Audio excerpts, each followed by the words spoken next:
আমার শহর রায়গঞ্জ নিবেদন করছে সায়নী গোল্ড এন্ড ডায়মন্ড, থানা রোড, রায়গঞ্জ।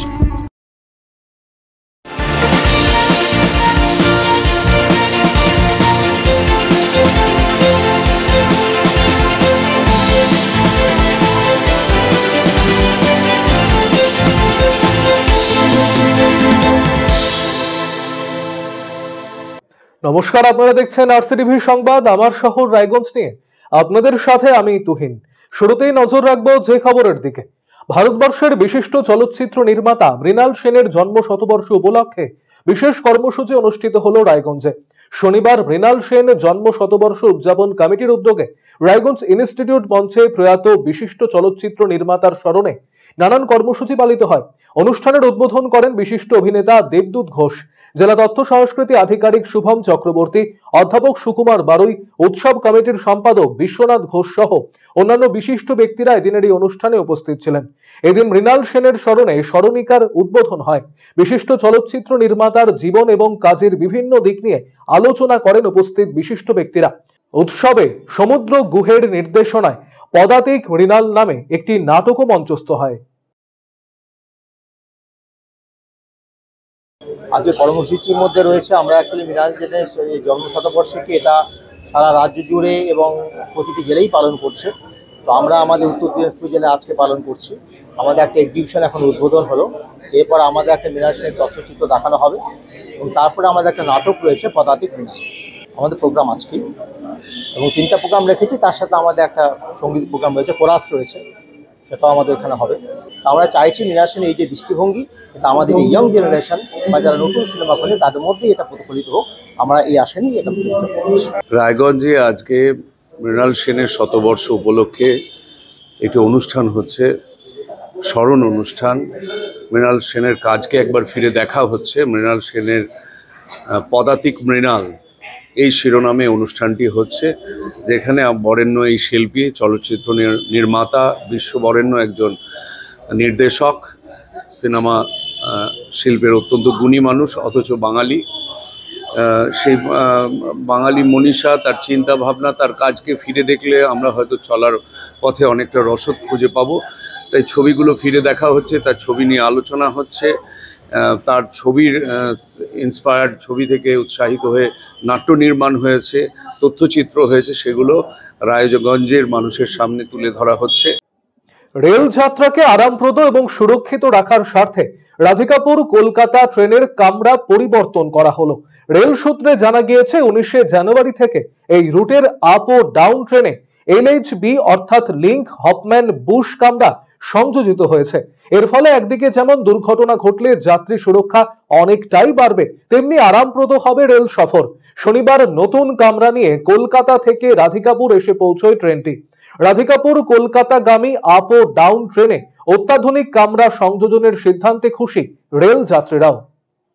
রেল যাত্রাকে আরামপ্রদ ও সুরক্ষিত রাখার স্বার্থে রাধিকাপুর কলকাতা ট্রেনের কামরা পরিবর্তন করা হলো। রেল সূত্রে জানা গিয়েছে 19শে জানুয়ারি থেকে এই রুটের আপ ও ডাউন ট্রেন LHB অর্থাৎ লিংক হফম্যান বুশ কামরা সংযোজিত হয়েছে। এর ফলে একদিকে যেমন দুর্ঘটনা ঘটলে যাত্রী সুরক্ষা অনেকটাই বাড়বে, তেমনি আরামপ্রদ হবে রেল সফর। শনিবার নতুন কামরা নিয়ে কলকাতা থেকে রাধিকাপুর এসে পৌঁছায় ট্রেনটি। রেল সূত্রে জানা গিয়েছে LHB কামরাগুলি তৈরি হয়েছে স্টেনলেস স্টিল দিয়ে। ট্রেন দুর্ঘটনার কবলে পড়লে কামরাগুলি একে অপরের ওপরে উঠে যাবে না, ফলে জীবনহানির সম্ভাবনা অনেকাংশেই কমে যাবে।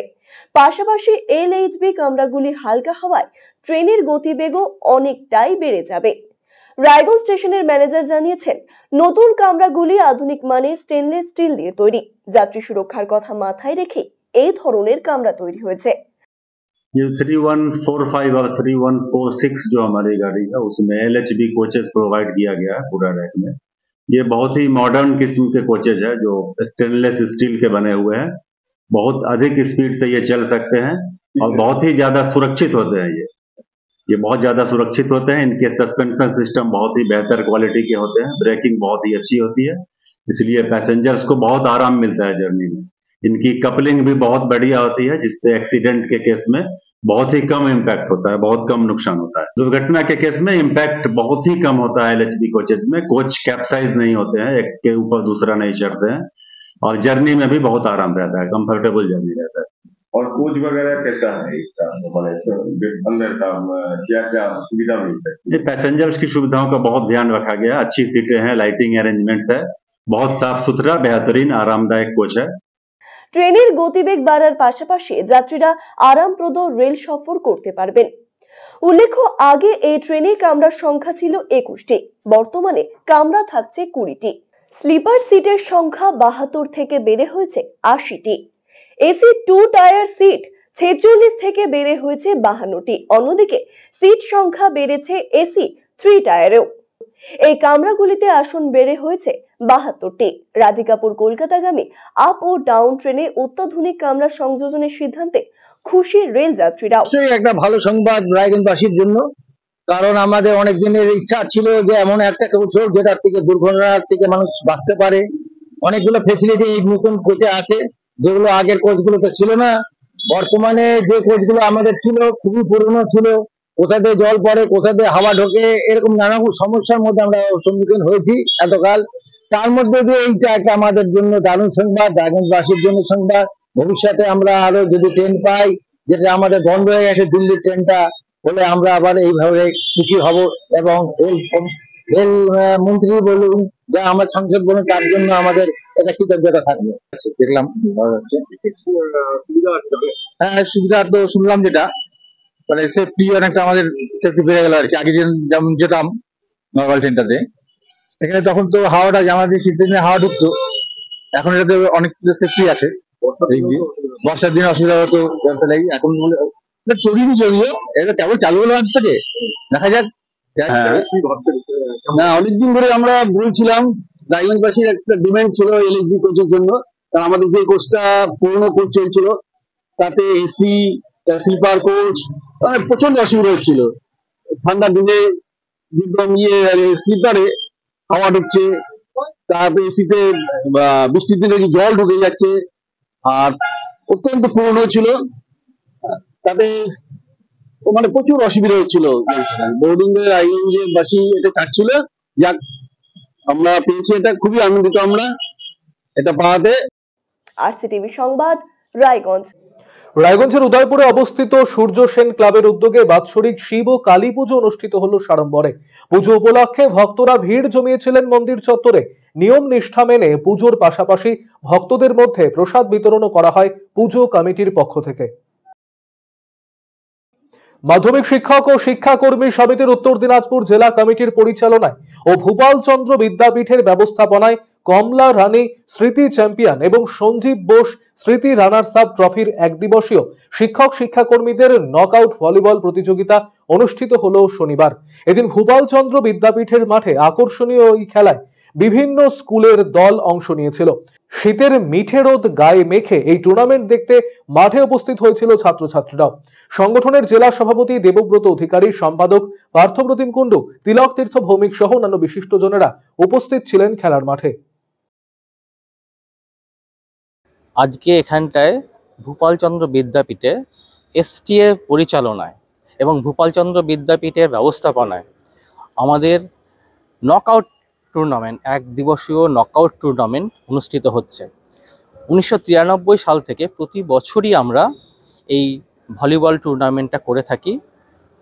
এই জেলার বিভিন্ন বিদ্যালয়ের শিক্ষাকর্মীরা এই টুর্নামেন্টে অংশগ্রহণ করে থাকে এবং প্রত্যেকেই কিন্তু অধীর আগ্রহে এই দিনটার জন্য অপেক্ষা করে, কারণ এই যে খেলাটা সেটা একটা দারুণ উদ্দীপনার সৃষ্টি করে এবং বিভিন্ন বিদ্যালয়ের মধ্যে যে একটা পারস্পরিক সুসম্পর্ক সেটা গড়ে তোলার ক্ষেত্রে একটা বিশেষ ভূমিকা গ্রহণ করে। যার জন্য এইবারও 12টা টিম, 12টা বিদ্যালয় তারা অংশগ্রহণ করেছে এবং খুব সুষ্ঠুভাবে আমাদের এখানে খেলা অনুষ্ঠিত হয়। প্রতি বছর বিভিন্ন বিদ্যালয়ে এই খেলাটা হয় এবং সুন্দরভাবে সুশৃঙ্খলভাবে আমরা এই খেলাটা উপভোগ করি। বিভিন্ন বিদ্যালয় থেকে শিক্ষক শিক্ষাকর্মী শিক্ষিকারা প্রত্যেকেই আসেন এখানটায় খেলাটা উপভোগ করার জন্য এবং খেলাধুলোর যে একটা গুরুত্ব, ভলিবলের যে একটা গুরুত্ব সেটা কিন্তু এই খেলাতে প্রতিফলিত হচ্ছে। আমার শহর রায়গঞ্জ এখনকার মতো এ পর্যন্তই। পরবর্তী খবরের জন্য নজর রাখুন শুধুমাত্র আরসিটিভি সংবাদে। নমস্কার।